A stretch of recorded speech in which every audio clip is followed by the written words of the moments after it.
Hello दोस्तों, एक बार फिर से स्वागत है आपका आज की हमारी नई वीडियो में। उम्मीद करता हूँ आप सभी ठीक होंगे। दोस्तों, आज हम आपको भारत के 5वें प्रधानमंत्री श्री चौधरी चरण सिंह जी के जीवन को लेकर बताएंगे। प्रधानमंत्री बनने से पहले उन्होंने भारत के गृह मंत्री और उप प्रधानमंत्री के तौर पर भी कार्य किया। उन्होंने अपने जीवन कार्यकाल में प्रमुख किसान राजनेता के रूप में भी कई कार्य किए। देश के किसानों की स्थिति को सुधारना उनका मुख्य उद्देश्य था। देश की राजनीति एवं किसान संबंधित क्षेत्रों में चौधरी चरण सिंह जी का महत्वपूर्ण योगदान रहा है। भारत स्वतंत्रता संग्राम में भी उन्होंने सक्रिय सहभाग लिया था। तो चलिए इनके जीवन और इनके जन्म स्थान को लेकर बारीकी से जानते हैं। चौधरी चरण सिंह का जन्म 23 दिसंबर सन 1902 में भारत के उत्तर प्रदेश के मेरठ जिले में एक जाट परिवार में हुआ था। उनके पिताजी चौधरी मीर सिंह किसान थे। चरण सिंह जी ने गरीबी को बहुत ही करीब से देखा था। उनके पिताजी किसान होने के कारण उन्होंने बचपन से किसान की स्थिति को करीब से समझा और जाना था। इसी संवेदनशील भाव के चलते उन्होंने भविष्य में किसानों के अधिकारों की मांग के लिए खूब प्रयास किए। तो चलिए बात करेंगे इनके शिक्षा को लेकर। उन्होंने अपनी परिस्थितियों को शिक्षा के परे कभी भी नहीं आने दिया। उन्होंने अपने जीवन में हमेशा से ही शिक्षा को प्रथम स्थान दिया। इन्होंने अपनी प्राथमिक शिक्षा नूरपुर गांव से पूरी की थी और मेरठ के सरकारी उच्च विद्यालय से इन्होंने मैट्रिक किया। वर्ष 1923 में वे विज्ञान में स्नातक हुए। 2 वर्षों के बाद उन्होंने 1925 में कला में स्नातक किया। इसके बाद इन्होंने आगरा विश्वविद्यालय से वकील की परीक्षा उत्तीर्ण की और फिर वे गाजियाबाद में वकालत करने लगे। उन्होंने वकालत का कार्य बहुत ईमानदारी और कर्तव्य निष्ठा पूर्वक किया। तो चलिए बात करते हैं अब इनके निजी जीवन को लेकर। हरियाणा प्रांत के एक प्रतिष्ठित जट राणा गोत्र के जाट परिवार में गंगाराम जी की पुत्री गायत्री देवी के साथ 4 जून 1925 को चौधरी चरण सिंह जी का विवाह संपन्न हुआ।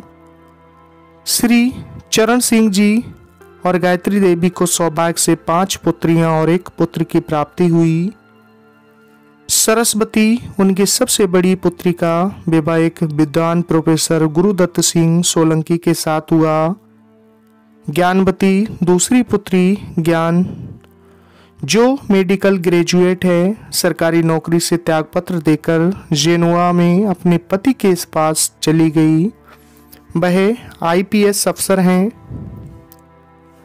वेदवती तीसरी पुत्री, वेद का विवाह राम मनोहर लोहिया अस्पताल के एक योग्य डॉक्टर JP सिंह के साथ हुआ।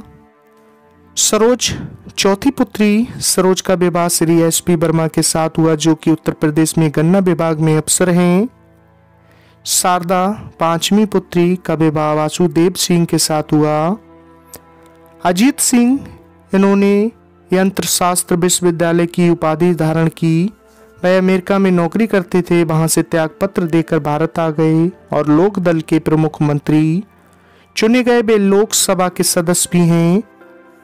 वहीं बात करेंगे इनके राजनीतिक जीवन को लेकर।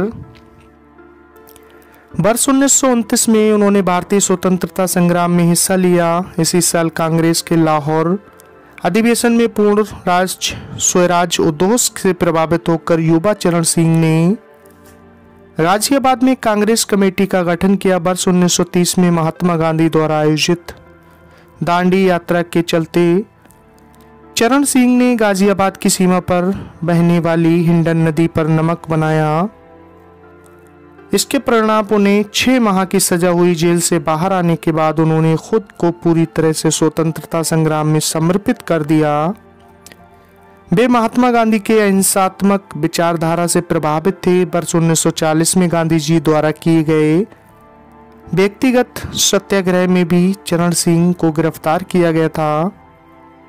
वर्ष 1942 में संपूर्ण भारत देश में असंतोष फैला हुआ था, क्योंकि उस समय गांधी जी ने भारत छोड़ो आंदोलन के माध्यम से करो या मरो का आह्वान किया था। इस दौरान चरण सिंह ने भूमिगत होकर गाजियाबाद, हापुड़, मेरठ, मवाना, सरथना, बुलंदशहर आदि के गांवों में घूम घूम कर गुप्त क्रांतिकारी संगठन तैयार किए। इस समय भी उन्हें 1.5 वर्ष के लिए गिरफ्तार किया गया था। जेल में ही चौधरी चरण सिंह ने शिष्टाचार नामक पुस्तक लिखी। ये पुस्तक भारतीय संस्कृति और समाज के शिष्टाचार के नियमों का एक बहुमूल्य दस्तावेज है। चौधरी चरण सिंह और जवाहरलाल नेहरू के विचारों में काफ़ी मतभेद था। दोनों के बीच काफ़ी बार मतभेद हुए। चरण सिंह नेहरू की आर्थिक नीति के आलोचक थे। इस मतभेद के चलते उन्होंने 1967 में कांग्रेस पार्टी छोड़ दी थी।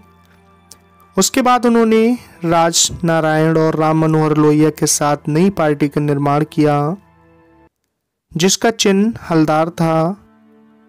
मोरारजी देसाई जी के कार्यकाल में चरण सिंह उप प्रधानमंत्री एवं गृह मंत्री रहे। जनता दल पार्टी के शासनकाल में ही इनके और मोरारजी देसाई के बीच मतभेद काफी बढ़ गए। इसके चलते चरण सिंह जी ने जनता दल पार्टी को भी छोड़ दिया। इस घटना के बाद मोरारजी देसाई की सरकार गिर गई। 28 जुलाई सन 1979 को इन्हें प्रधानमंत्री पद दिया गया। वे भारत के 5वें प्रधानमंत्री बने। वे प्रधानमंत्री पद पर ज़्यादा समय नहीं रह सके। किसान नेता के रूप में किए गए कार्य। भारत कृषि प्रधान देश है। चौधरी चरण सिंह किसानों का काफ़ी सम्मान करते थे। वे किसानों के लिए किसी नेता से कम नहीं थे।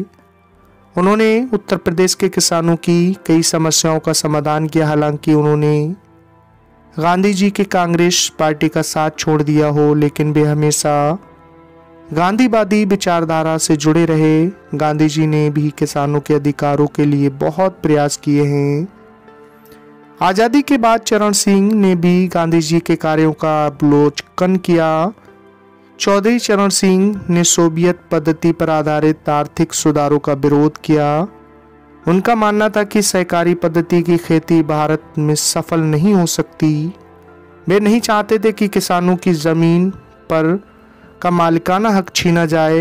वे किसान के बेटे होने के कारण वे इस बात को अच्छी तरह से समझते थे।